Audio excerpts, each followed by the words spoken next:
ഹരി ഓം. ശ്രീ ഗുരുഭ്യോ നമ. സുഭാഷിതം. കൃഷ്ണോ രക്ഷതു മാം ചരാചരഗുരു കൃഷ്ണം നമസ്യേ സദാ കൃഷ്ണേനൈവ സുരക്ഷിതോഹം അസ്കൃത് കൃഷ്ണായ ഭക്തം മനഃ കൃഷ്ണാദേവ സമുദ്ഭവോ മമ വിഭോ കൃഷ്ണസ്യ ദാസോസ്മ്യഹം കൃഷ്ണേ ഭക്തിർ അചഞ്ചലാസ്തു ഭഗവൻ ഹേ കൃഷ്ണ ശുഭ്യം നമ. എല്ലാവർക്കും നമസ്കാരം. സജ്ജനങ്ങളെ സംരക്ഷിക്കുന്നതിനും ദുഷ്പ്രവർത്തികൾ ചെയ്യുന്നവരെ നശിപ്പിക്കുവാനും ധർമ്മത്തെ പുനഃസ്ഥാപിക്കുന്നതിനും യുഗം തോറും ഭഗവാൻ അവതരിക്കാറുണ്ട്. ഇതിലേറ്റവും പ്രാധാന്യമർഹിക്കുന്നത് മത്സ്യം, കൂർമ്മം, വരാഹം, നരസിംഹം, വാമനൻ, പരശുരാമൻ, ശ്രീരാമൻ, ബലരാമൻ, ശ്രീകൃഷ്ണൻ, കൽക്കി എന്നീ അവതാരങ്ങൾ. ഇവയിൽ മിക്കതിലും അവതാര ലക്ഷ്യം സാധിച്ച ഉടൻ ഭഗവാൻ അന്തർധാനം ചെയ്യുന്നതായി കാണാം. എന്നാൽ കൃഷ്ണാവതാരം അങ്ങനെയല്ല.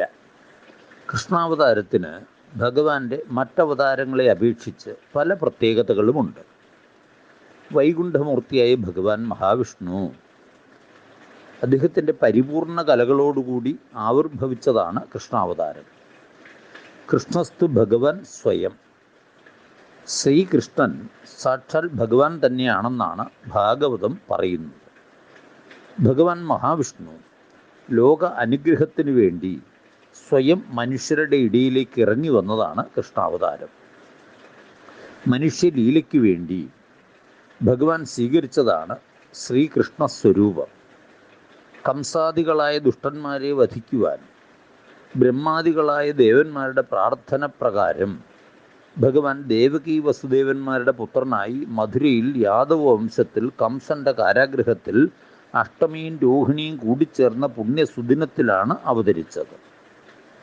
ഗോകുലത്തിൽ യശോദയുടെയും നന്ദഗോപരുടെയും പുത്രനായി വളരുകയും ഗോകുലവാസികളെ മുഴുവൻ തൻ്റെ ബാലലീലകളെ കൊണ്ട് ആനന്ദിപ്പിക്കുകയും കംസന്റെ നിർദ്ദേശപ്രകാരം വധിക്കാൻ ചെന്ന പൂതന, ശകടാസുരൻ, തൃണാവർത്തൻ, വത്സൻ, ബഗൻ, അഘൻ, അരിഷ്ടൻ, കേശി, വ്യോമൻ എന്നീ അസുരന്മാരെ ഭഗവാൻ വധിക്കുകയും വത്സസ്തയം എന്ന ലീലയിലൂടെ ബ്രഹ്മാവിൻ്റെ അഹങ്കാരത്തെ ഇല്ലാതാക്കി കാളിന്തി നദിയിൽ നിന്നും കാളിയനെ അകറ്റി കാളിന്തി ജലം സാധാരണക്കാർക്ക് കുടിക്കുവാനും കുളിക്കുവാനും ഉപയുക്തമാക്കുകയും ഇന്ദ്രയാഗത്തിനൊരുങ്ങിയ നന്ദഗോപരെ ഗോവർദ്ധനയാഗം ചെയ്യിപ്പിച്ച് ധനവും സൽക്കർമ്മത്തിനു വേണ്ടി വിനിയോഗിക്കുവാൻ പ്രേരിപ്പിക്കുകയും ചെയ്തു.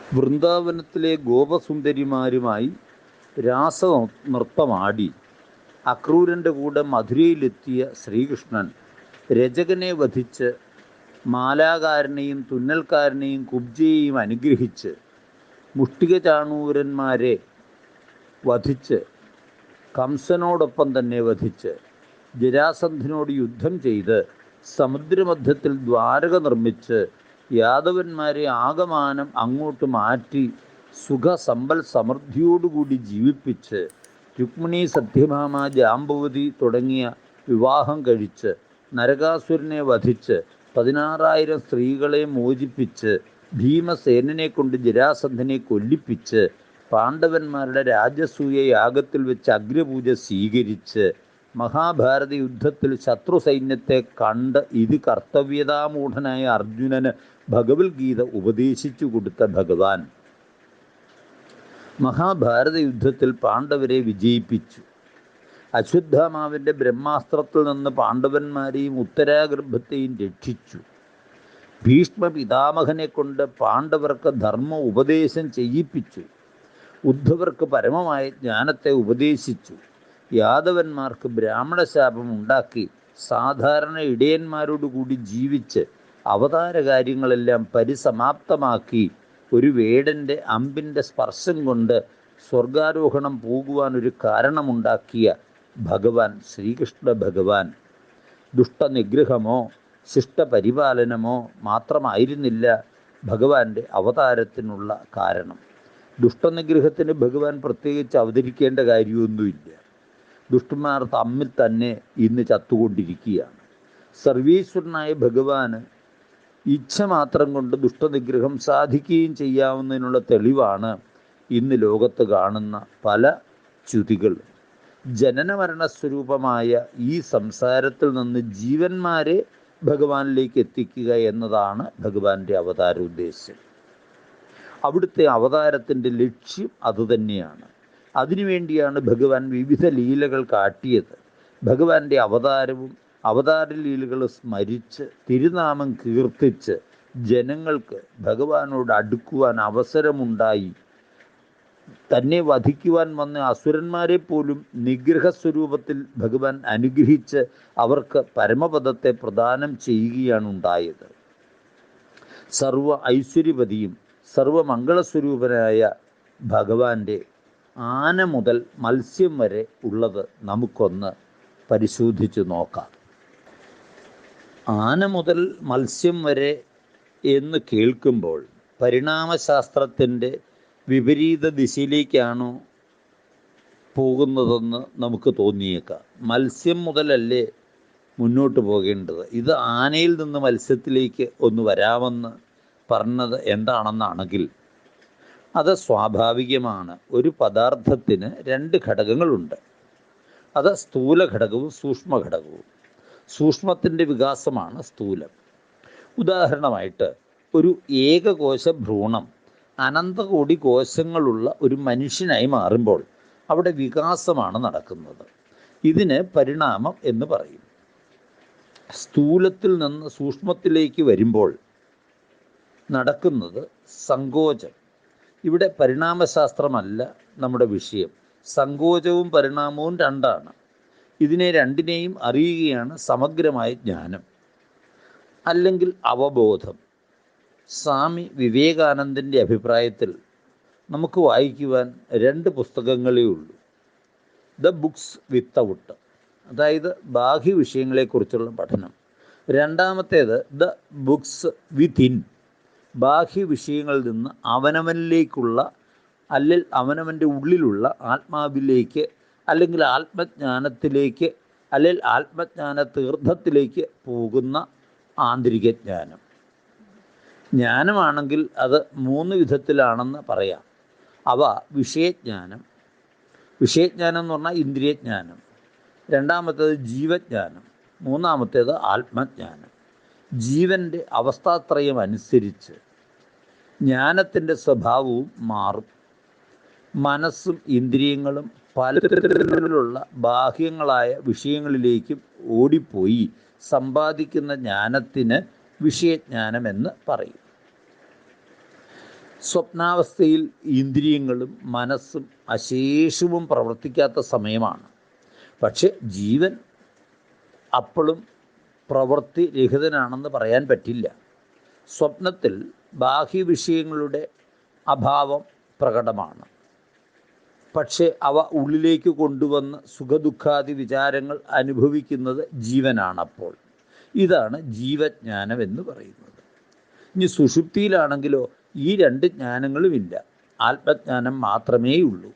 സുഷുപ്തിയിലെ അനുഭവം ആത്മജ്ഞാനമാണെന്ന് പറയാൻ പറ്റുമോ? കാരണം നമ്മളൊന്നും അറിയുന്നില്ല.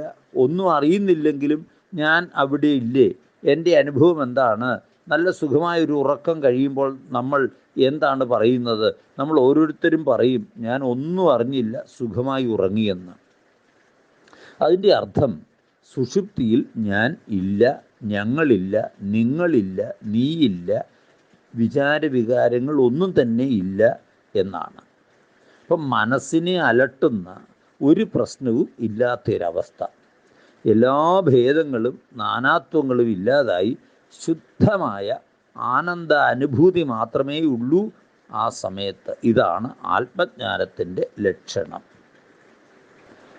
ജാഗ്രതെന്നും സ്വപ്നമെന്നും സുഷുപ്തിയുമെന്ന മൂന്ന് അവസ്ഥകളിലും നമുക്കുള്ള അനുഭവങ്ങൾ മൂന്നും വ്യത്യസ്തങ്ങളുമാണ്. പക്ഷെ അനുഭവിക്കുന്നയാളിന് യാതൊരു മാറ്റവുമില്ല. സകല ദ്വൈതബുദ്ധികളും അസ്തമിച്ച് ബോധസൂര്യൻ്റെ ജ്വലിച്ചു നിൽക്കുന്ന അവസ്ഥയാണ് ബ്രഹ്മജ്ഞാനമെന്ന ആത്മജ്ഞാനം.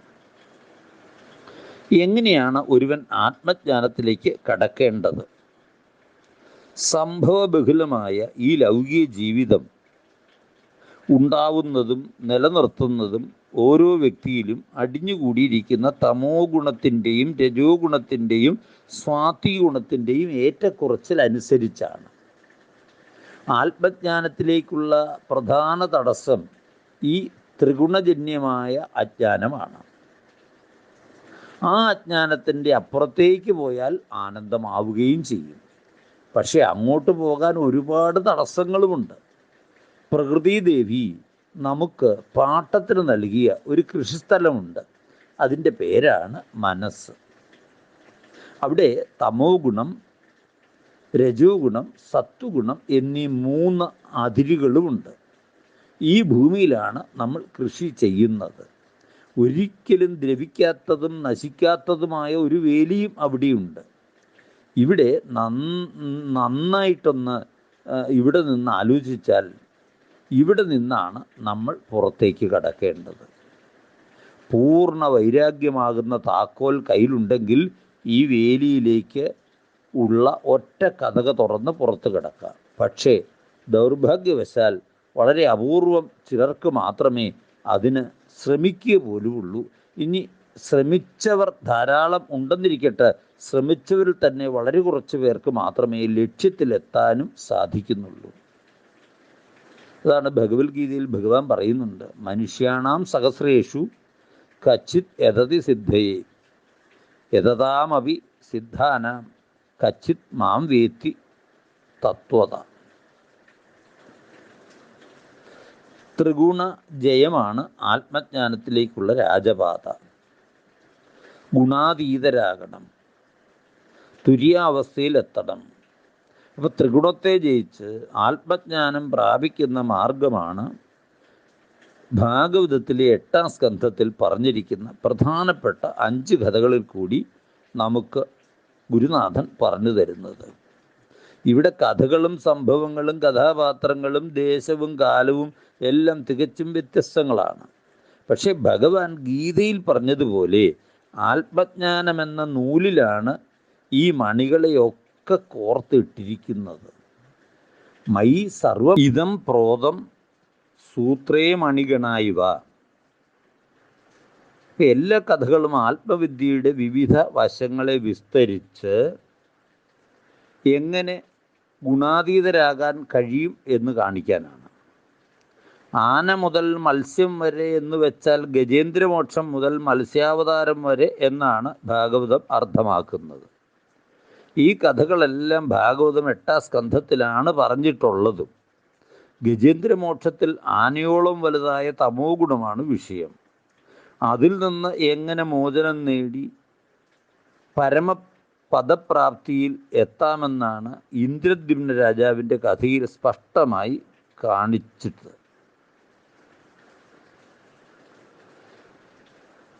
3 തരം പ്രാരബ്ധങ്ങൾ നമുക്കുണ്ട്.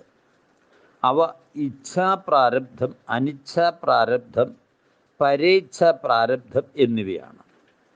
ബോധപൂർവമായി നമ്മൾ ഓരോരുത്തരും വരുത്തി വയ്ക്കുന്ന പ്രാരബ്ധമാണ് ഇച്ഛാപ്രാരബ്ധം. പ്രാരബ്ധം വേണമെന്ന് ആഗ്രഹമില്ലെങ്കിലും പ്രാരബ്ധം തനിയെ വന്നു ചേരുന്നതാണ് അനിച്ഛാപ്രാരബ്ധം. മറ്റുള്ളവർക്ക് വേണ്ടി പ്രാരബ്ധം ചുമക്കുക എന്നതാണ് പരേ ഇച്ഛാപ്രാരബ്ധം. അവതാരങ്ങളെയൊക്കെ ഈ കൂട്ടത്തിൽപ്പെടുത്താം. ശ്രീകൃഷ്ണ ഭഗവാൻ ജനിച്ചത് അദ്ദേഹത്തിന് വേണ്ടിയല്ല, ലോകനന്മയ്ക്ക് വേണ്ടിയാണ്. നമ്മളുടെയൊക്കെ കുടുംബങ്ങളിൽ തന്നെ ചിലപ്പോൾ മറ്റുള്ളവർക്ക് വേണ്ടി പ്രാരബ്ധത്തിൻ്റെ ഭാണ്ഡം നമ്മൾ ചുമക്കാറില്ലേ? അപ്പോൾ ഇന്ദ്രദ്യുമ്നൻ എന്ന രാജാവിനെ പിടികൂടിയത് അനിച്ഛാപ്രാരബ്ധമാണ്. അദ്ദേഹത്തിൻ്റെ ഉള്ളിലുള്ള ഏതോ ഒരു സംസ്കാരമാകാം അതിന് കാരണം.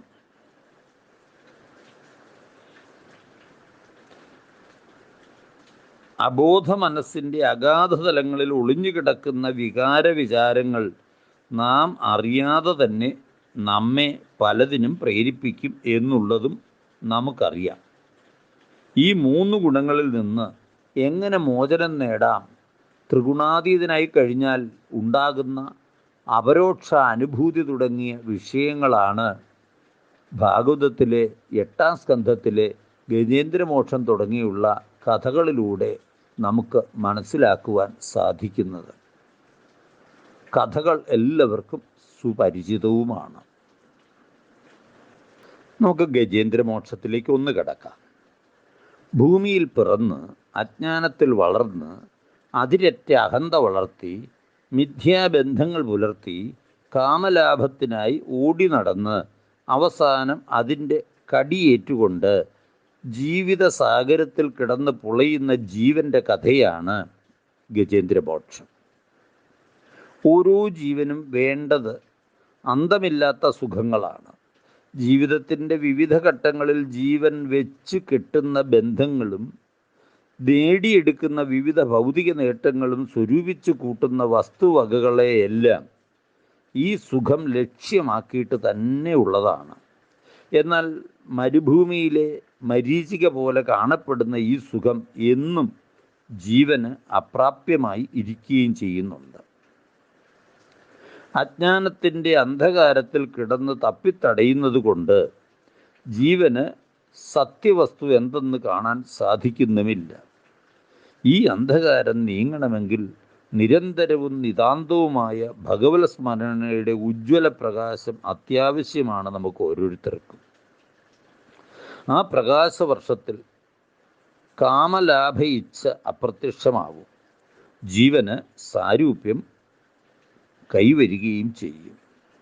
ഇന്ദ്രദ്യുമ്നൻ ഏകാദശി തുടങ്ങിയ വ്രതങ്ങളിൽ നിഷ്ഠയുള്ളവനും വിഷ്ണുഭക്തനും ദ്രാവിഡ ദേശവാസികളിൽ പ്രസിദ്ധനുമായ ഒരു പാണ്ഡ്യദേശ രാജാവായിരുന്നു. ധർമ്മനിഷ്ഠയോടെ പ്രജാപരിപാലനം നടത്തിയ അദ്ദേഹത്തിന് ഭൗതിക സുഖഭോഗങ്ങളിൽ വിരക്തി ഉണ്ടായപ്പോൾ രാജ്യവും രാജ്യാധികാരവും പുത്രന്മാരെ ഏൽപ്പിച്ചിട്ട് മലയപർവ്വതത്തിൽ പോയി വിഷ്ണുപൂജയിലും ധ്യാനത്തിലും മുഴുകി ഒരു ദിവസം അഗസ്ത്യ മഹർഷി ശിഷ്യഗണങ്ങളോടുകൂടി അവിടേക്ക് എഴുന്നള്ളി വരുന്ന സമയത്ത് പൂജയിൽ സ്വയം മറന്നിരുന്ന രാജാവ് മഹർഷിയെ കണ്ടിട്ടും വേണ്ട പോലെ ആദരിക്കുകയോ സ്വീകരിക്കുകയോ ചെയ്തില്ല എന്ന് മഹർഷിക്ക് തോന്നിയിട്ട് വിഷ്ണുഭക്തനും ധർമ്മിഷ്ഠനുമായ രാജാവിൽ നിന്നും ഇപ്രകാരമുള്ളൊരു പെരുമാറ്റം ഉണ്ടാകുവാനുള്ള കാരണത്തെപ്പറ്റി മഹർഷി ചിന്തിച്ച് കണ്ടറിഞ്ഞിട്ട് രാജാവിൽ ഈ പൂജ കൊണ്ടൊന്നും പെട്ടെന്ന് ശമിക്കാത്ത കുറേ ജന്മങ്ങളിലെ പാപകർമ്മങ്ങളുടെ ഫലം അദ്ദേഹം അനുഭവിച്ച് തീർന്നാൽ മാത്രമേ അദ്ദേഹത്തിന് ബ്രഹ്മപ്രാപ്തി ഉണ്ടാവുകയുള്ളൂ എന്ന് മനസ്സിലാക്കിക്കൊണ്ട്, അപ്പോൾ അങ്ങനെയുള്ള പാപകർമ്മങ്ങളുടെ ഫലം അനേക ജന്മം അനുഭവിച്ച് തീരേണ്ട നിലയിൽ കട്ടപിടിച്ച് കിടപ്പുള്ളതിനെ പെട്ടെന്ന് ഒരുമിച്ച് അനുഭവിപ്പിച്ച് തീർത്ത് അദ്ദേഹത്തിന് ദുഃഖത്തിൽ നിന്നും മോചനം കൊടുക്കുവാൻ വേണ്ടി ഇനിയും കുറേ ജന്മങ്ങൾ രാജാവിനെ ബുദ്ധിമുട്ടിച്ചുകൊണ്ട് ഇരിക്കാൻ ഇടയുള്ള പാപകർമ്മങ്ങളിൽ നിന്നും മോചനം കൊടുക്കാൻ വേണ്ടി അടുത്ത ഒരു ജന്മം കൊണ്ട് പൂർണ്ണമായും പാപഫലങ്ങളെല്ലാം ഒന്നിച്ച് അനുഭവിപ്പിച്ച് തീർത്തുകൊണ്ട് രാജാവിനെ മുക്തിക്ക് അർഹനാക്കണമെന്ന് തീരുമാനിച്ചു ഉറപ്പിച്ചുകൊണ്ട് ആ മഹർഷീശ്വരൻ അദ്ദേഹത്തെ ശപിച്ച് കാട്ടാനയാക്കി മാറ്റി. മറ്റുള്ളവർക്ക് ശാപമായിട്ട് തോന്നാമെങ്കിലും മുക്തിക്ക് വഴിയൊരുക്കുക ആണ് മഹർഷി ഇവിടെ രാജാവിനെ ശപിച്ചുവെന്ന് തോന്നുന്നത് സത്യത്തിൽ അനുഗ്രഹിക്കുകയായിരുന്നു. മൂത്തവർ ചൊല്ലും മുതുനെല്ലിക്ക ആദ്യം കഴിക്കും പിന്നെ മധുരിക്കും. മുതിർന്നവർ ഇങ്ങേയറ്റം മുതൽ അങ്ങേയറ്റം വരെ കണ്ടിട്ടാണ് മക്കളോട് ഉപദേശം കൊടുക്കുന്നത്. ഇപ്പോഴുള്ള കാര്യം മാത്രം ചിന്തിച്ച് അത് സാധിക്കണമെന്ന് വിചാരിക്കുന്ന മക്കൾക്ക് ചിലപ്പോൾ അച്ഛൻ്റെ അമ്മയുടെ ഉപദേശം ഇഷ്ടപ്പെടാതെ വരുന്നു.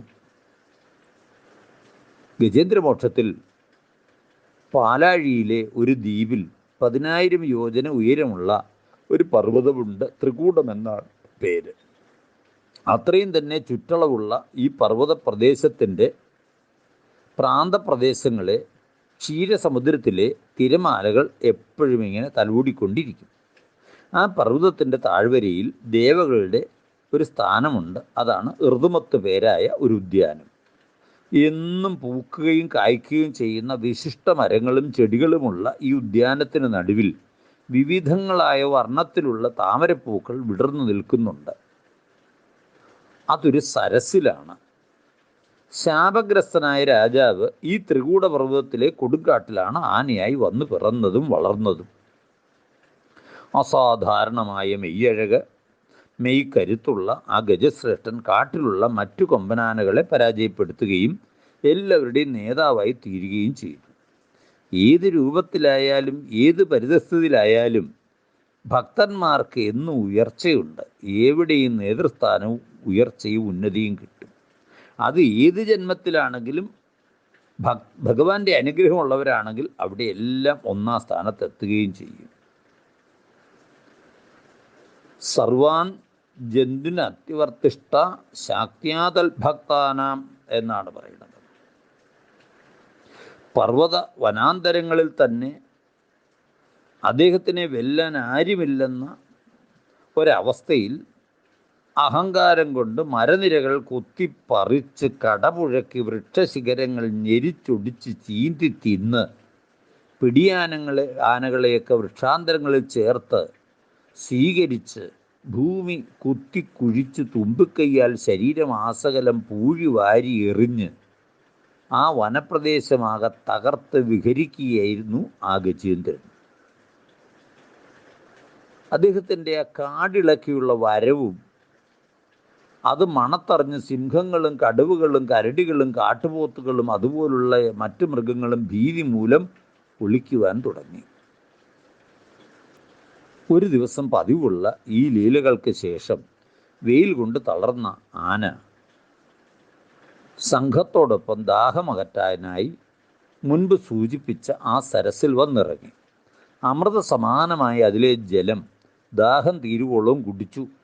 കൂടെ വന്ന കുട്ടിയാനകളെയും പിടിയാനകളെയും തുമ്പിക്കൈ കൊണ്ട് വെള്ളം കോരി കുടിപ്പിച്ചുകൊണ്ടും അവയുടെ ശരീരത്തിൽ വെള്ളം ചീറ്റി തണുപ്പിച്ചും മുങ്ങിക്കുളിച്ചും വളരെ നേരം വെള്ളം കലക്കി മറിച്ച് വിഹരിച്ച് ഇഷ്ടപ്പെട്ടവരോടൊത്ത് കൂത്താടി മതിച്ച സമയത്ത് ഇനി വരാൻ പോകുന്ന മഹാവിപത്തിനെപ്പറ്റി ഗജേന്ദ്രൻ അറിയുകയുണ്ടായില്ല. ഈശ്വരൻ്റെ മായ അങ്ങനെയാണ്. ആനന്ദിച്ച് തകർത്തു വാരി നടക്കുമ്പോഴല്ലേ പലർക്കും പെട്ടെന്നല്ലേ ദുഃഖങ്ങൾ ഉണ്ടാവുന്നത്. ആ കഷ്ടത്തെ മുന്നേറി കാണുവാൻ ആർക്കെങ്കിലും സാധിക്കുന്നുണ്ടോ? പെട്ടെന്ന് ഒരു സംഭവം ഉണ്ടായി. തടാകത്തിൽ ഉണ്ടായിരുന്ന ഒരു കൂറ്റൻ മുതല നീന്തി വന്ന് ആനയുടെ പിൻകാലിന്മേൽ കോപാവേശത്തോടുകൂടി കടിച്ചു. അസഹനീയമായ വേദന ആനയ്ക്കുണ്ടായി. ചിഹ്നം വിളിച്ചുകൊണ്ട് വട്ടം കറങ്ങി തല കറങ്ങുന്ന പോലെ തോന്നി. ആവുന്ന ശക്തിയോടെ കാല് വലിച്ചെടുക്കാൻ ശ്രമിച്ചു. പച്ച മാംസത്തിൽ 1000 ശൂലങ്ങൾ കുത്തിയിറക്കുന്നതായി അതിന് തോന്നി. ഗജേന്ദ്രൻ്റെ കൂടെ വന്ന പിടിയാനകൾ ജലത്തിലുണ്ടായ രക്തത്തിൻ്റെ ദുർഗന്ധം കൊമ്പനാനകളും പിടിയാനകളും എല്ലാം പരിഭ്രമിച്ചു. ഒത്തൊരുമിച്ച് ഗജേന്ദ്രനെ തടാകത്തിൽ നിന്ന് കരയിലേക്ക് വലിച്ചു കയറ്റാൻ ശ്രമിച്ചു. നാളുകൾ ശ്രമിച്ചു. ഒരു ഇഞ്ച് പോലും നേതാവിനെ മുന്നോട്ട് കൊണ്ടുപോകാൻ സാധിച്ചില്ല എന്ന് മനസ്സിലായപ്പോൾ അവർ ആ ശ്രമം ഉപേക്ഷിച്ച് കുറേശ്ശെ ആൾക്കാർ കരയിലേക്ക് കയറി നിന്നു തുടങ്ങി. അനുയായികളെല്ലാം പിന്തിരിഞ്ഞുവെന്ന് മനസ്സിലായിട്ടും തൻ്റെ ശക്തിയിൽ പരിപൂർണ വിശ്വാസമുണ്ടായിരുന്ന ആന ആ തടാകത്തിൽ ബന്ധിതനെന്ന പോലെ കുടുങ്ങിക്കിടന്നു. തടാകത്തിൻ്റെ കൈകളിലേക്ക് കുറേശ്ശെ താഴ്ന്നുകൊണ്ടിരുന്നു. തങ്ങളുടെ പ്രിയപ്പെട്ട നേതാവ് വെള്ളത്തിനടിയിൽ മറഞ്ഞു പോകുന്നത് കണ്ട് അനുയായി വൃന്ദം കരയിൽ നിന്ന് കരഞ്ഞു. കുറേ ദിവസങ്ങൾ കഴിഞ്ഞപ്പോൾ ഓരോരുത്തരായി പിരിഞ്ഞുപോയി. പിന്നെയും കുറച്ച് ദിവസം കഴിഞ്ഞപ്പോഴോ ചിലരൊക്കെ രാവിലെ വന്നൊന്ന് നോക്കും, എന്നിട്ട് പരസ്പരം പറയും ഇനി രക്ഷയില്ല. അങ്ങനെ പോയി. പിന്നെ ആൾ കൂട്ടാനകളും വരാതായി. ഗജേന്ദ്രൻ്റെ ഉത്സാഹവും കെട്ടടങ്ങി. ദേഹബലം ക്ഷയിച്ചു. ഇന്ദ്രിയശക്തി ചോർന്നു. എന്നാൽ ജലവാസിയായ മുതലയ്ക്ക് ശക്തി ഉത്സാഹവും ഒന്നിനൊപ്പം കൂടിക്കൂടി വന്നു. കാരണം ആനയ്ക്ക് ബലം കരയ്ക്കേ ഉള്ളൂ, വെള്ളത്തിലില്ലായിരുന്നു. പെട്ടെന്നൊരു ദിവസം ഗജേന്ദ്രൻ്റെ ഉള്ളിലൂടെ മിന്നൽ പോലെ ഒരു ബോധമുദിച്ചു. പൂർവസ്മൃതി തെളിഞ്ഞു. തികഞ്ഞ വിഷ്ണുഭക്തനായി ജീവിച്ച കാലത്ത് എന്നും ജപിക്കാറുള്ള ആ മഹാമന്ത്രത്തിൻ്റെ വരികൾ ഹൃദയത്തിൽ മുഴങ്ങിക്കേട്ടു. മലയപർവ്വതത്തിൽ നിന്നും വന്ന കാറ്റ് ഗജേന്ദ്രനെ തലോടിയതുപോലെ തോന്നി. ചുട്ടുനീറുന്ന വേദനകളിൽ നിന്നും മോചിതനായി എന്ന് അതിന് തോന്നി. എൻ്റെ ശക്തിയും എൻ്റെ കൂട്ടുകാരുടെ ശക്തിയും കൊണ്ട് ഈ ദുഃഖത്തിൽ നിന്ന് എനിക്കിനി കരയ്ക്ക് കയറാൻ പറ്റുകയില്ലെന്ന് ആനയ്ക്ക് മനസ്സിലായി. ഇനി ഇവൻ്റെ പിടിയിൽ നിന്നും മോചിതനാവാതെ ഭഗവാന്റെ പിടിയിലേക്ക് എനിക്ക് എത്തുവാനുള്ള ശ്രമമാണ് വേണ്ടതെന്ന് അതിന് തോന്നി. ഭഗവാന്റെ ചതുർഭുജ രൂപം അതിൻ്റെ മനോമണ്ഡലത്തിൽ മൂടൽമഞ്ഞ് നീങ്ങിയ സൂര്യബിംബം പോലെ തിളങ്ങിത്തുടങ്ങി. അതിൻ്റെ കണ്ണുകളിലൂടെ പ്രവഹിച്ച കണ്ണുനീർ തടാകജലത്തെ ഉപ്പുള്ളതാക്കി തീർത്തു. ഭഗവാന്റെ ആ പരമമന്ത്രത്തിൻ്റെ വരികൾ മനസ്സിൽ ഉരുവിട്ടുകൊണ്ട് അത് തുമ്പിക്കൈ ഉയർത്തി നിന്നു. ഓം നമോ ഭഗവതേ തസ്മൈ ഏതച്ചിദാത്മകം പുരുഷയാദിതി ബീജായ പരേശായാഭിധീമഹി അസ്മന്നിദം യദച്ഛേദം ഏനേദം യ ഇദം സ്വയം യോ അസ്മാൻ പരസ്മാച്ച പരസ്സം പ്രപദ്യേ അസ്വ സ്വയംഭുവം. ഭാഗവതം പറയുന്നു, അകന്നിറഞ്ഞ ഭക്തി പാരവശ്യത്തോടെ ആ ഗജശ്രേഷ്ഠൻ്റെ പർവ്വതസമാനമായ ദേഹം മുഴുവൻ ജലത്തിനടിയിലേക്ക് താന്നുകൊണ്ടിരിക്കുമ്പോൾ ഭഗവാനിലേക്കുള്ള അടുപ്പം അദ്ദേഹം കൂട്ടിയെടുത്തു. ജപത്തിലൂടെ ഭക്തിയോടെ തുമ്പിക്കൈയിൽ വന്നു തടയുന്നതെല്ലാം ഭഗവാനിലേക്ക് അർപ്പിക്കുന്നു. തുമ്പിക്കൈ അധികം പൊക്കാൻ മേല വേദന കൊണ്ട്. തുമ്പിക്കൈയുടെ മേൽത്തുമ്പിലേക്ക് വെള്ളം കയറാൻ ഇനി അധിക താമസമില്ല. തുമ്പിക്കൈയുടെ മുങ്ങിക്കഴിഞ്ഞാൽ പെട്ടെന്ന് ആനയുടെ ശരീരം നഷ്ടപ്പെടും. തുമ്പിക്കൈയുടെ അഗ്രവും അതിലൊരു പൂവും മാത്രമേ ജല ഉപരിതലത്തിൽ കാണപ്പെടുന്നുള്ളൂ. ആന ഗോവിന്ദാനന്ദാനന നീ വന്നീ വ്യസന താപാർണവാൽ പാഹി എന്ന് ഗോവിന്ദാന്ന് ഉറക്ക വിളിച്ച് ഉള്ളു പൊട്ടി കരയുന്ന സമയത്ത്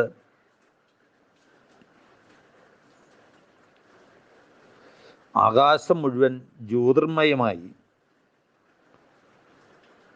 1000 സൂര്യ തേജസ്സോടെ ഗരുഡ ഭഗവാന്റെ മുകളിൽ ചക്രധരനായ ഭഗവാൻ അവിടെ പ്രത്യക്ഷപ്പെട്ടു.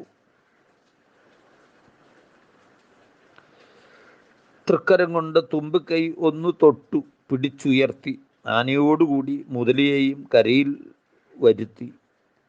ചക്രത്താൽ മുതലയുടെ മുഖം പിളർന്നു. ഗജേന്ദ്രനെ മോചിപ്പിച്ചു. ദേവസമൂഹം പുഷ്പാഞ്ജലി നടത്തി. ആ സരസിൽ മുതലയായി കിടന്നിരുന്നത് ഹൂഹു എന്ന പേരുള്ള ഒരു ഗന്ധർവനായിരുന്നു. ഒരിക്കൽ അദ്ദേഹം സ്ത്രീകളോടൊപ്പം ജലക്രീഡ ചെയ്തുകൊണ്ടിരുന്നപ്പോൾ ജലത്തിനടിയിൽ തപസ്സനുഷ്ഠിച്ചിരുന്ന ദേവലൻ എന്ന മഹർഷിയുടെ കാലിൽ പിടിച്ചു വലിച്ചു ഉപദ്രവിച്ചു. മഹർഷിയുടെ ശാപത്താൽ മുതലയായി തീർന്ന ആ ഗന്ധർവൻ ശാപമോക്ഷം ഇരുന്നപ്പോൾ ശ്രീ മഹാവിഷ്ണുവിൻ്റെ ഭക്തനായിട്ടുള്ള ഒരാന ഈ ജലാശയത്തിൽ വരുമ്പോൾ ആ ആനയെ രക്ഷിക്കുവാൻ ഭഗവാൻ വരും. ആനയുടെ കാലിൽ നീ കെട്ടിപ്പിടിച്ചോളുക. ആനയെ കൊല്ലാനും വേദനിപ്പിക്കാനും അല്ല മുതല പിടിച്ചത്. നീ ഭാഗ്യമുള്ളവനാണ്. നിന്നെ ഗുരുവായൂരപ്പൻ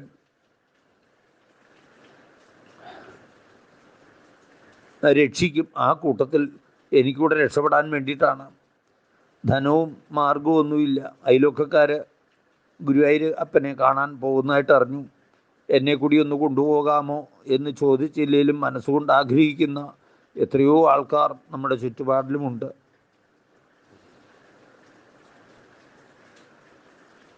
അതാണ് ഹൂഹു എന്ന ഗന്ധർവൻ്റെ സ്ഥിതി. അപ്പോൾ ശാപം മൂലം ലഭിച്ച ശരീരത്തിൽ നിന്ന് ഉള്ള മോചനം മാത്രമല്ല ഭഗവാൻ ഇന്ദ്രദ്യുമ്നന് നൽകിയത്. ആത്മജ്ഞാനത്തെ മറയ്ക്കുന്ന അജ്ഞാനത്തിൽ നിന്നുകൂടി ഭഗവാൻ ഇന്ദ്രദ്യുമ്നനെ സ്വതന്ത്രനാക്കി സാരൂപ്യം നൽകി അനുഗ്രഹിച്ചു.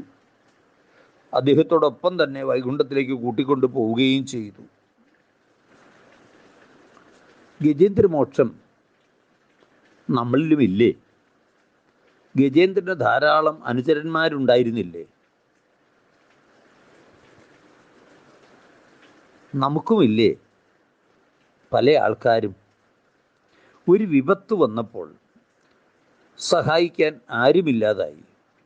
ആ സാധുവിന് ഒറ്റയ്ക്ക് നിന്ന് 1000 കണക്കിന് കാലങ്ങളാണ് പോരാടേണ്ടി വന്നത്. ആ കരുത്തൻ്റെ തണലിൽ സുരക്ഷിതരായി ജീവിച്ചു പോകുന്ന കൊമ്പനാനകളും പിടിയാനങ്ങളും ഒരു ഘട്ടം കഴിഞ്ഞപ്പോൾ ഗജേന്ദ്രനെ ആദ്യം രക്ഷിക്കാൻ ശ്രമിച്ചെങ്കിലും തങ്ങളും വെള്ളത്തിലാകുമെന്ന് കണ്ടപ്പോൾ സൗകര്യപൂർവ്വം പിന്മാറിയില്ലേ?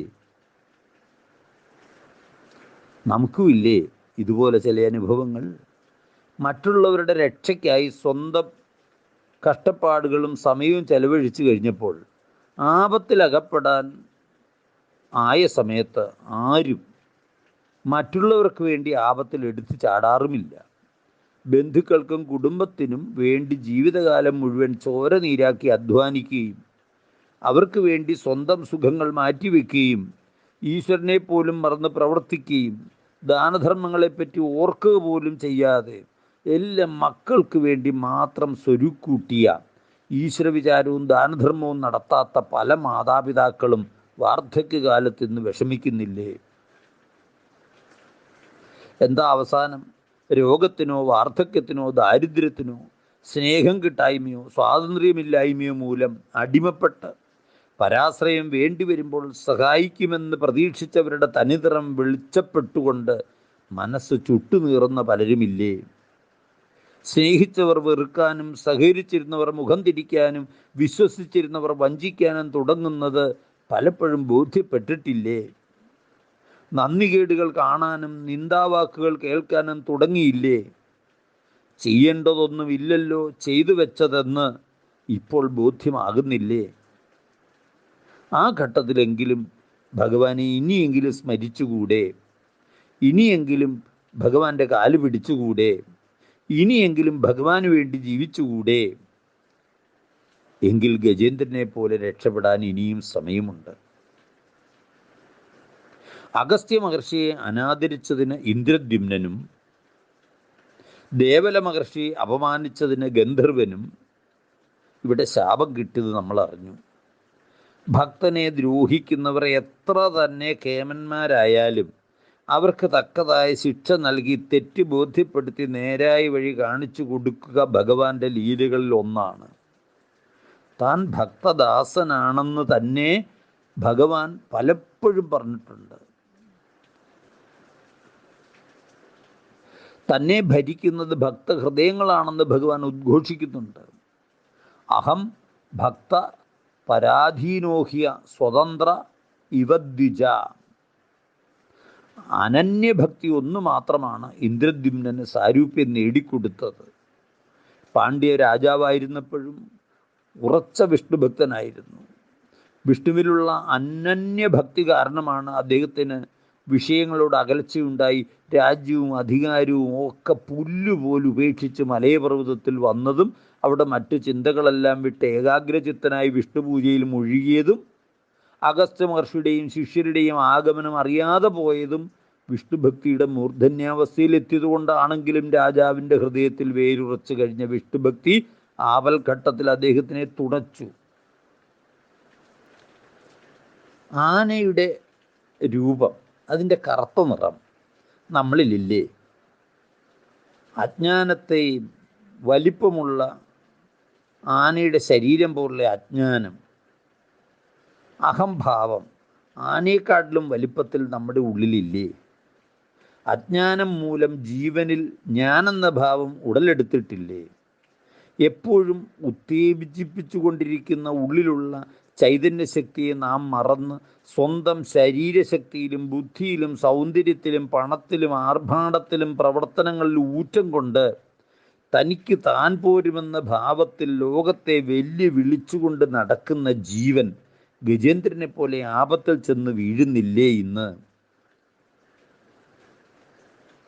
കാമം, ആഗ്രഹം എത്ര അനുഭവിച്ചാലും ജീവന് ഒരിക്കലും തൃപ്തി ഉണ്ടാവുകയില്ല. ഒടുവിൽ ജീവൻ കാമത്തിൻ്റെ അടിമയായി മാറുന്നു. സംസാരമാകുന്ന സരസിൽ ഈ കാമം ജീവനെ വിഴുങ്ങാൻ വായു പിളർത്തി പാഞ്ഞടുക്കുന്നുണ്ട്. മുതലയുടെ പിടിയിൽ മുതലയുടെ രൂപത്തിൽ പെടാതിരിക്കുവാൻ, ആ പിടിയിൽ നിന്നും ആപത്തിൽ നിന്നും ദുഃഖത്തിൽ നിന്നും ദുരിതത്തിൽ നിന്നും രോഗത്തിൽ നിന്നും അപകടത്തിൽ നിന്നും പതനത്തിൽ നിന്നും രക്ഷ വേണമെന്നുണ്ടെങ്കിൽ ചക്രധരനായ ഭഗവാനെ ആശ്രയിക്കുക മാത്രമേ ഒരേ ഒരു പോംവഴിയുള്ളൂ എന്ന് ഇവിടെ ആനയിൽ നിന്ന് നമുക്ക് ഒന്ന് മനസ്സിലാക്കാൻ ശ്രമിക്കാം. ഇന്ന് നമ്മളിൽ പലരും നാമം ജപിക്കുന്നവരും ആചാരാനുഷ്ഠാനങ്ങൾ നടത്തുന്നവരുമാണ്. പൂജാമുറിയിൽ മണിക്കൂറുകൾ ഇരുന്ന് ഉള്ളിൽ ഭഗവാനെ ധ്യാനിക്കുന്നവരും ഉണ്ട്. ഗുരുനാഥനിൽ ഈശ്വരനെ കാണണം എന്നാണ് നമ്മുടെ തത്വശാസ്ത്രം. എന്നാൽ നമ്മുടെ വീട്ടിൽ ഗുരു സ്ഥാനീയരായിട്ടുള്ളവരെ അവഗണിച്ചുകൊണ്ട് ഈ പൂജ നടത്തിയിട്ട് വല്ല കാര്യവുമുണ്ടോ? ഒരിക്കലും ഒരാൾ ഒരു പൂജാമുറിയിൽ കയറിയിട്ട് 1 മണിക്കൂർ മൗനവ്രതം അനുഷ്ഠിക്കാൻ തീരുമാനിച്ചു, നാമം ജപിച്ചുകൊണ്ട്. ആരും തന്നെ ശല്യപ്പെടുത്തരുതെന്ന് ഭാര്യയോട് പറയുകയും ചെയ്തു. ഫാനിൻ്റെ സ്വിച്ചിട്ടപ്പോൾ കരണ്ടില്ല.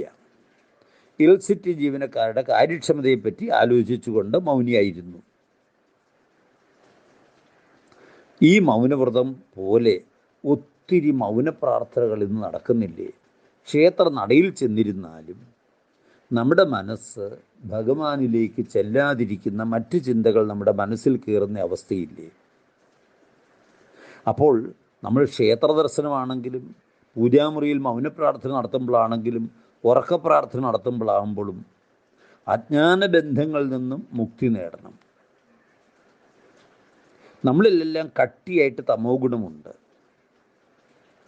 ഭഗവാനെ സർവാത്മന ആശ്രയിച്ചാൽ അത് കട്ടി കുറഞ്ഞ് അതിൻ്റെ നിന്ന് നമുക്ക് പൂർണ്ണമായും മോചനം നേടാം. ഗജേന്ദ്രമോക്ഷം നമ്മളെ ഒത്തിരി കാര്യം പഠിപ്പിക്കുന്നുണ്ട്. ഇനി പാലാഴി മഥനം, ശങ്കരമോഹനം തുടങ്ങി ഒത്തിരി കാര്യം മത്സ്യാവതാരം വരെ ഈ അഷ്ടമസ്കന്ധത്തിലുണ്ട്. അതാണ് ആന മുതൽ മത്സ്യം വരെ.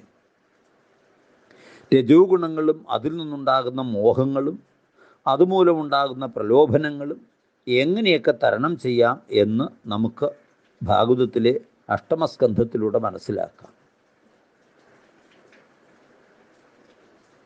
മനുഷ്യൻ്റെ മനസ്സിന് 2 തലങ്ങളുണ്ട്. ഒന്ന് ബോധമനസ്സും മറ്റൊന്ന് അബോധ മനസ്സും. അബോധ മനസ്സിൽ അടിഞ്ഞുകൂടിയിരിക്കുന്ന പൂർവജന്മ സംസ്കാരം നമ്മളെ പലതിനും പ്രേരിപ്പിക്കും.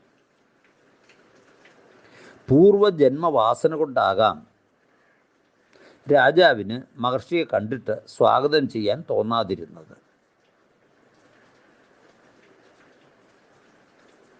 പ്രസിദ്ധനായ ഒരു അമേരിക്കൻ മനോരോഗ വിദഗ്ധൻ പൂർവജന്മത്തെപ്പറ്റി ധാരാളം പഠനങ്ങൾ നടത്തിയിട്ടുള്ളതായിട്ട് വായിച്ചിട്ടുണ്ട്. ഒരേ ആത്മാവ് പല ശരീരങ്ങൾ തുടങ്ങിയ അദ്ദേഹത്തിൻ്റെ ഗ്രന്ഥങ്ങൾ പ്രസിദ്ധങ്ങളാണ്. അതിൽ പറഞ്ഞ ഒരു കാര്യം ഒന്ന് സൂചിപ്പിക്കുകയാണ്. അമേരിക്കയിൽ ഒരു സ്ത്രീക്ക് കടുത്ത മുട്ടുവേദന വന്നു. പല ചികിത്സകരും ശ്രമിച്ചിട്ടും മുട്ടുവേദനയ്ക്ക് ശമനം ഉണ്ടായില്ല. മനോരോഗ വിദഗ്ധനെ സമീപിച്ചു. അദ്ദേഹം ആ സ്ത്രീയെ അബോധാവസ്ഥയിലാക്കി പൂർവ്വജന്മത്തിലേക്ക് കൂട്ടിക്കൊണ്ടുപോയി. പൂർവ്വജന്മത്തിൽ അനവധി യുദ്ധ തടവുകാരുടെ മുട്ട് തല്ലിയൊടിച്ച ആനന്ദിച്ച ഒരു പടയാളിയായിരുന്നു ഇയാൾ. ആ തെറ്റിനുള്ള പ്രാരബ്ധമാണ് ഈ ജന്മത്തിൽ അനുഭവിക്കുന്നത് എന്ന് മനസ്സിലായപ്പോൾ വേദന നിശേഷം മാറി. കർമ്മത്തിൽ മാത്രം താല്പര്യമുള്ള കർമ്മഠന്മാർ ലക്ഷ്യമറിയാതെ ഇരുട്ടിൽ തപ്പുന്നു. മനഃശുദ്ധിയാണ് കർമ്മം കൊണ്ട് നമ്മൾ നേടേണ്ടത്. അതിനു പകരം കർമ്മത്തിൻ്റെ നിസ്സാരമായ ചടങ്ങുകൾ അമിതമായി ഭ്രമിക്കുന്നവർക്ക് ഇങ്ങനെയുള്ള അബദ്ധങ്ങളൊക്കെ പറ്റും. ഇന്ദ്രദ്യുമ്നൻ തമോ ഗുണപ്രധാനിയായ രാജാവ് ആയിരുന്നില്ല എങ്കിലും ഭക്തനും ബൗദ്ധിക തലത്തിൽ വേദാന്തിയും ആയിരുന്നിട്ടും ശാസ്ത്രബോധം തെളിഞ്ഞു കിട്ടാൻ ചെറിയ തടസ്സമുണ്ടായി. തൻ്റെ ഉള്ളിൽ താനറിയാതെ അടിഞ്ഞുകൂടിയിരുന്ന തമോ ഗുണവാസന. പുറമേ നമ്മളെല്ലാം ശുദ്ധരാണ്, തെറ്റുകൾ ചെയ്യരുതെന്നൊരു താല്പര്യവുമുണ്ട്, ആരെയും ബുദ്ധിമുട്ടിക്കരുതെന്ന് അറിയുകയും ചെയ്യാം. പക്ഷെ പെട്ടെന്നാണ് ഒരാവേശം വന്ന് ചില വാക്കുകളും ചില പ്രവൃത്തികളും ഉണ്ടാകുന്നത്. അത് നമുക്കും മറ്റുള്ളവർക്കും ദുഃഖമായി തീരുന്നുമുണ്ട്. എന്നാൽ നമുക്കറിയാം നമ്മളെല്ലാം അറിയാവുന്നവരാണെന്ന്. എന്തുകൊണ്ടിങ്ങനെ സംഭവിക്കുന്നു? നമ്മുടെ ഉള്ളിലുള്ള ആ പഴയ വാസന തമോ ഗുണം കിടപ്പുണ്ട്. അത് കുറേശ്ശെ പുറത്തേക്ക് വരുന്നതാണ്. അത് പ്രാരബ്ധമാകും. അത് അനുഭവിച്ചു തീരാൻ വേണ്ടി ആരുടെയെങ്കിലും ശാപവും കിട്ടും. ഗുരുവിൻ്റെ ശാപം ശിഷ്യന് അനുഗ്രഹമായി മാറി. അതാണ് അഗസ്ത്യമഹർഷിയുടെ ശാപം ഇന്ദ്രദ്യുമ്നന് വിഷ്ണു പദവിയിലെത്താൻ, പെട്ടെന്നെത്താൻ ഈ ഒരു കഥ കൊണ്ട് ഉദ്ദേശിക്കുന്നത്. അപ്പോൾ പൂർണ്ണമായും ഈശ്വരനുള്ള വിശ്വാസം എപ്പോഴാണോ ഉണ്ടാകുന്നത് അപ്പോഴേ ദുഃഖങ്ങൾ മാറുകയുള്ളൂ. ആ ബോധം തെളിഞ്ഞപ്പോൾ സർവ മാനസിക ബന്ധങ്ങളുമറ്റ് തെളിഞ്ഞ മനസ്സോടെ നാരായണാഖില ഗുരു ഭഗവൻ നമസ്തേ എന്ന് സ്തുതിച്ചത് ഇന്ദ്രദ്യുമ്നനാണ്. തമോഗുണത്തിൻ്റെ പിടിയിൽ നിന്നും പൂർണ്ണമായി മോചിതനായപ്പോൾ ആ സ്തോത്രത്തിൻ്റെ ആത്മാവുമായി ആത്മബന്ധം അനുഭവപ്പെട്ടപ്പോൾ ഗുണാതീതനായി, സ്വാനുഭൂതിയായി. അപ്പോൾ മത്സ്യത്തിനെ പോലെ ആർക്കും പിടികൊടുക്കാതെ എവിടെയും ആനന്ദിച്ച് തുള്ളിക്കളിക്കുന്ന ജീവന് പരമാത്മാവിലെത്താൻ പറ്റും. ആനയ്ക്ക് ഭയങ്കര വലിപ്പവും മത്സ്യത്തിന് ചെറിയ വലിപ്പവുമാണ്. മത്സ്യത്തിൻ്റെ ആനന്ദവും തുള്ളിക്കളിക്കലും മത്സ്യത്തിൻ്റെ അനായാസമായിട്ട് എവിടെയും പോകാനുള്ള ആ കഴിവും നമുക്കുണ്ടാകണം. എല്ലാവരുടെ പിടിയിലും തമോഗുണങ്ങളുടെ പിടിയിൽ പെടാതെ വഴുതി പോകണം, ഈശ്വരനിലേക്ക് എത്തിച്ചേരണം. അതാണ് ആന മുതൽ മത്സ്യം വരെ എന്ന് പ്രതിപാദിക്കാൻ കാരണം. കുംഭീന്ദ്രൻ പോയി ത്രികൂടാചല സരസി മുതാ പണ്ടഗസ്തസ്യ ശാപാൽ പിൻകാലിന്മേൽ കടിച്ച മുതലകടി വിടാഞ്ഞായിരത്താണ്ടുഴന്നാൻ അന്നേരം പോന്നു വന്ന മുരരിപുകരുടാരൂഢനായി ധ്യാനശക്തിയാ നക്രം ചക്രേണ കൊന്നു അക്കരിവരനധ സായുജ്യമേകീ മുകുന്ദൻ.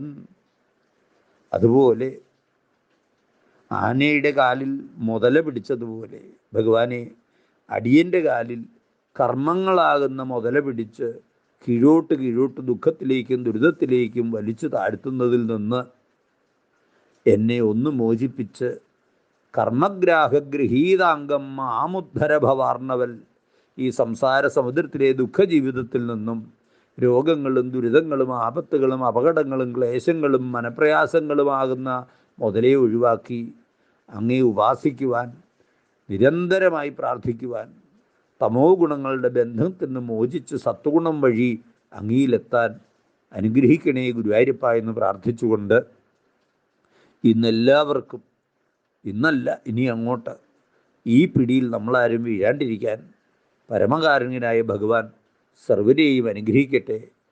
അതുകൊണ്ട് നല്ലവനായ ആനയുടെ കാലിൽ രക്ഷപ്പെടാൻ മുതല പിടിച്ചതുപോലെ നമുക്ക് ഭഗവാന്റെ കാലിൽ പിടിക്കാം, ആശ്രയിക്കാം. എല്ലാവർക്കും നന്മ നേരുന്നു. നന്മയുണ്ടാവട്ടെ.